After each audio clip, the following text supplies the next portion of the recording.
देश को बदलना है दोस्तों, देश के सामान्य मानवी की जिंदगी बदलेगी तब देश बदलने वाला है। ये सारा परिश्रम गरीबों को समर्पित है, उनके कल्याण को समर्पित है। देश ने जिस प्रकार से आशीर्वाद दिए, कष्ट झेल करके आशीर्वाद दिए हैं, आने वाले दिनों में इस बदलाव के हकदार भी वही होने वाले हैं। 2017 अपना सूरज लेकर आया है, लेकिन साल की चमक कितनी बिखरेगी ये तय होगा सरकार से, क्योंकि यहां से आगे बढ़ने का मतलब होगा चुनावी साल 2019 से आगे बढ़ना, ना सिर्फ सरकार के लिए बल्कि देश के लिए भी। और यहां से फिसलने का मतलब खाई होगी, सरकार के लिए भी और देश के लिए भी। जब अच्छाई के लिए आंदोलन होते हैं तो सरकार और जनता आमने सामने होती है। यह इतिहास की ऐसी मिसाल है जिसमें सच्चाई और अच्छाई के लिए सरकार और जनता दोनों मिलकर कंधे से कंधा मिलाकर लड़ाई लड़ रहे हैं। 2017 के 12 महीने सरकार के लिए राजनीतिक और आर्थिक सत्याग्रह के दिन होंगे। चुनावी चुनौतियां होंगी, आर्थिक चुनौतियां होंगी, कूटनीतिक चुनौतियां होंगी।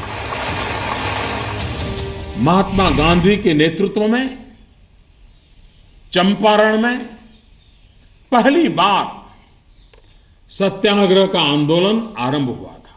इन दिनों हमने देखा कि 100 वर्ष के बाद भी हमारे देश में सच्चाई और अच्छाई के प्रति सकारात्मक संस्कार का मूल्य है।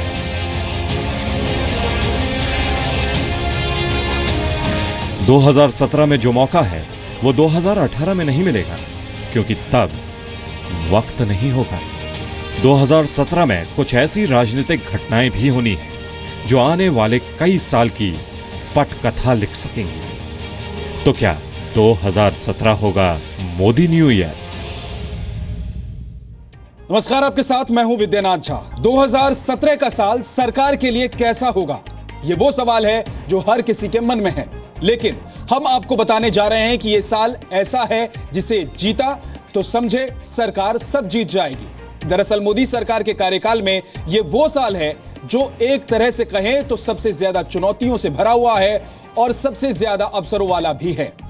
आप हमारी रिपोर्ट्स देखेंगे तो समझेंगे कि क्या यह साल प्रधानमंत्री मोदी के लिए डिफाइनिंग ईयर है, क्योंकि 2017 चुनावी साल 2019 का सेमीफाइनल वाला साल है। सबसे पहले आर्थिक फ्रंट पर सरकार की चुनौतियों और मौके को देख लेते हैं। नरेंद्र दामोदर दास मोदी ईश्वर की शपथ लेता हूं कि मैं विधि द्वारा स्थापित 2014 में देश की सत्ता में बदलाव हुआ, लेकिन 2017 में राजनीति बदलेगी। 2.5 साल में मोदी सरकार को अपनी सरकार की नीतियां लागू करने का मौका मिला। 2017 उन नीतियों के नतीजों के दिखने का साल है। 2017 वो आखिरी मौका भी है जब चुनावी साल 2019 से पहले कोई नियत नई नीति में बदली जा सकेगी। सरकार की पहली अग्नि परीक्षा अर्थव्यवस्था के क्षेत्र में है। 2016 के आखिर में डिमोनेटाइजेशन के फैसले ने अर्थव्यवस्था को चुनौती भी दी है और मौका भी। एक और फॉर्मल इकोनॉमी से बाहर चल रही समानांतर अर्थव्यवस्था को खत्म करने की उम्मीद बढ़ी है, तो एक स्पीड ब्रेकर भी लगा है। मौजूदा वित्त वर्ष के पहले 6 महीनों में 7.2% की दर से अर्थव्यवस्था में विकास हुआ, लेकिन अब आरबीआई ने 2016-17 में पहले के 7.6% विकास दर के अनुमान को घटाकर 7.1% कर दिया है। रेटिंग एजेंसी फिच ने भी 7.4% विकास दर के अनुमान को घटाकर 6.9% कर दिया है। देखिए, ब्लैक मनी की जो सबसे बड़ी गंगोत्री है वो है आपका पॉलिटिकल सिस्टम। सबसे पहले तो ये देखना होगा कि बजट सत्र में क्या भारत सरकार या प्रधानमंत्री पॉलिटिकल करप्शन जो है हमारे यहाँ पे जो ब्लैक मनी पॉलिटिकल एक्टिविटीज़ में जाता है उनमें क्या सुधार लाते हैं। क्या पॉलिटिकल पार्टीज़ को आरटीआई के तहत लाया जाएगा? क्या पॉलिटिकल पार्टीज़ की कैश फंडिंग को रोका जाएगा? अगर ये 2 कार्रवाई नहीं होती हैं तो इस देश से करप्शन नहीं खत्म होगा। सरकार का दावा है कि डीमोनेटाइजेशन से अर्थव्यवस्था को अगर कोई झटका लगेगा तो वो थोड़े समय के लिए ही है, लेकिन ये तो तय है कि सरकार को अपने फरवरी बजट में नई शुरुआत करनी होगी। बजट में सरकार को न सिर्फ सामाजिक आर्थिक इंफ्रास्ट्रक्चर में खर्च को बढ़ाना होगा, बल्कि कैश रिकॉल के बाद अब देश को फील गुड फैक्टर भी देना होगा। सरकार के सामने अप्रत्यक्ष करों के सबसे बड़े रिफॉर्म जीएसटी को 1 अप्रैल से ही लागू करने की चुनौती भी है।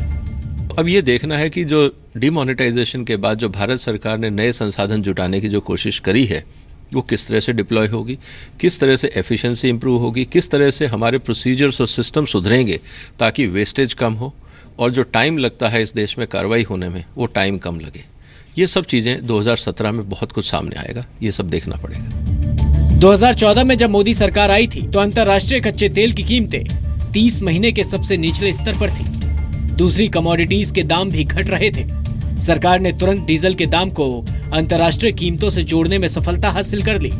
लोगों से गैस सब्सिडी छोड़ने की सफल अपील कर सकी और उज्ज्वला जैसी महत्वपूर्ण सामाजिक आर्थिक स्कीम सरकार लागू कर सकी। लेकिन अब सरकार के पास ऐसे आर्थिक अवसर नहीं हो सकते, क्योंकि 2016 के आखिर तक वैश्विक आर्थिक चुनौतियां बढ़ी हैं। सरकार के लिए सबसे बड़ी चुनौती रोजगार को बढ़ाने और महंगाई को काबू में रखने की है। आदर्श स्थिति तो ये है कि हर साल 120 लाख नए रोजगार पैदा हों, लेकिन ये फिलहाल संभव नहीं। हालांकि एक सर्वे के मुताबिक 2017 में नए रोजगार पहले के मुकाबले बढ़ेंगे। myhiringclub.com एंड jobportal.co.in के एम्प्लॉयमेंट ट्रेंड सर्वे के मुताबिक 21 बड़े शहरों में ऑर्गेनाइज्ड सेक्टर में 8.75 लाख नई नौकरियों के अवसर पैदा होंगे। मैन्युफैक्चरिंग एंड इंजीनियरिंग सेक्टर में सबसे ज्यादा नई नौकरियां आएंगी। सवाल है कि क्या मोदी सरकार भी इस ट्रेंड में इंडस्ट्री के लिए सेंटा क्लॉज बन सकेगी? क्या सरकार विकास के लिए सही दिशा मुहैया करा सकेगी? ये देखना पड़ेगा कि इस देश में क्या महंगाई कम हुई, शिक्षा के मामले में और जो इंफ्रास्ट्रक्चर है उनमें क्या सुधार हुआ, क्योंकि ईज ऑफ डूइंग बिजनेस इन तीनों से जुड़ा हुआ है। और उसके बाद बात आती है आपकी इन्वेस्टमेंट्स की, कि अगर बेसिक ज़रूरतें पूरी होंगी तो क्या हमारा जो कॉर्पोरेट सेक्टर है वो इन्वेस्टमेंट के लिए प्रेरित होगा, हमारी जो डिपेंडेंसी है वो इंपोर्ट पे बढ़ेगी या हम एक्सपोर्ट कर पाएंगे। बहुत सारी चीज़ें हैं जो सरकारी पॉलिसी पे डिपेंड करेंगी, हमारी कॉस्ट ऑफ मनी जिसको हम इंटरेस्ट कॉस्ट कहते हैं उस पे डिपेंड करेगी और हमारी एफिशिएंसी पे डिपेंड करेगी। 2017 के बाद सरकार को आर्थिक मैनेजमेंट से ज्यादा पॉलिटिकल मैनेजमेंट करना होगा। इसलिए बड़े आर्थिक सुधारों के लिए सरकार के पास इस कार्यकाल का यह आखिरी साल है। दिल्ली से रूफी जैदी के साथ ब्यूरो रिपोर्ट, जी मीडिया। इस साल सरकार के लिए अपने आर्थिक एजेंडे को सही तरीके से लागू करने की चुनौती होगी, तो इस साल के राजनीतिक घटनाक्रम भी बहुत महत्वपूर्ण साबित होने वाले हैं। खासकर उत्तर प्रदेश के चुनाव के नतीजे मोदी सरकार के लिए राजनीतिक तौर पर कई संकेत देने वाले साबित हो सकते हैं। रिपोर्ट देखिए और समझिए कि 2017 में राजनीतिक जो फैसले होंगे, राजनीतिक जो उठापटक होगी, वो क्या गुल खिला सकती है।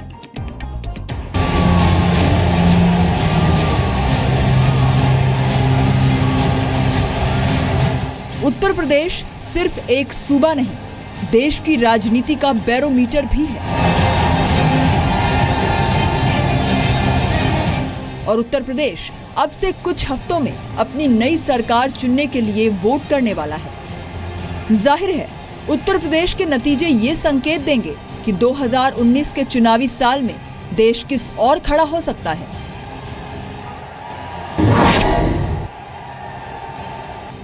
कोई अचरज नहीं कि राजनीतिक विश्लेषक उत्तर प्रदेश के नतीजों को प्रधानमंत्री नरेंद्र मोदी के लिए हाफ ईयरली एग्जाम बता दें। उत्तर प्रदेश के नतीजे ये भी बताएंगे कि डीमोनेटाइजेशन जैसे कड़े आर्थिक फैसले राजनीति को बनाएंगे या बिगाड़ेंगे। उत्तर प्रदेश के नतीजे 2017 में नए राष्ट्रपति और नए उपराष्ट्रपति के चुनाव के लिए भी अहम हो सकते हैं। बीजेपी के पास दोनों सदनों में इतने वोट हैं कि वो अपनी पसंद का उपराष्ट्रपति चुन सके, लेकिन उत्तर प्रदेश का नतीजा ही तय करेगा कि राष्ट्रपति के चुनाव के मद्देनजर सरकार मजबूत स्थिति में होगी या नहीं। अगर इनकी पार्टी टूटती है, समाजवादी पार्टी टूटती है, तो it could be a coalition government. और बीजेपी के लिए उत्तर प्रदेश जीतना जो है वो बहुत ही महत्वपूर्ण होगा, क्योंकि उनके लिए even as a smaller partner in a coalition अगर वो जीत जाते हैं तो उनके लिए एक बेस बन जाएगा 2019 के लिए। 2017 में 7 राज्यों में विधानसभा चुनाव होंगे। पहले 6 महीनों में उत्तर प्रदेश, पंजाब, उत्तराखंड, गोवा और मणिपुर में चुनाव होंगे, तो साल के आखिर के महीनों में गुजरात और हिमाचल में चुनावी दंगल होना है। केवल पंजाब और उत्तर प्रदेश को छोड़कर बाकी सभी राज्यों में बीजेपी का सीधा मुकाबला कांग्रेस से होगा। जाहिर है कि 2017 प्रधानमंत्री मोदी के लिए राजनीतिक कद के लिहाज से एक महत्वपूर्ण साल साबित हो सकता है। इसके बाद अब वो जो भी कदम लेंगे उनका जल्द ही उसका जो है असर दिखने को मिलना चाहिए, होना भी चाहिए और दिखने को भी मिलना चाहिए, क्योंकि जो आखिरी साल होता है सरकार के जो आखिरी साल होता है उस वक्त तक सभी वोटर्स जो हैं वो मन बना चुके होते हैं कि किसे वोट देना चाहिए। तो अगर वो सेकंड टर्म चाहते हैं, मोदी जी सेकंड टर्म चाहते हैं, तो उन्हें ऐसे कदम लेने पड़ेंगे जो इलेक्टोरली उन्हें बेनिफिट करे। बंदी जैसे ऐतिहासिक निर्णय के बाद सरकार अभी काफ़ी कुछ करने की स्थिति में है। इस साल लोग यही उम्मीद कर रहे हैं कि सरकार के पास चूँकि बजटी घाटा कम हो गया है और सरकार बहुत बेहतर बजट इस बार उपलब्ध कराए, जिससे देशवासियों में बहुत अच्छा संदेश जाए और देशवासियों को लगे कि सरकार वाकई उनका भाग्य बदलना चाहती है।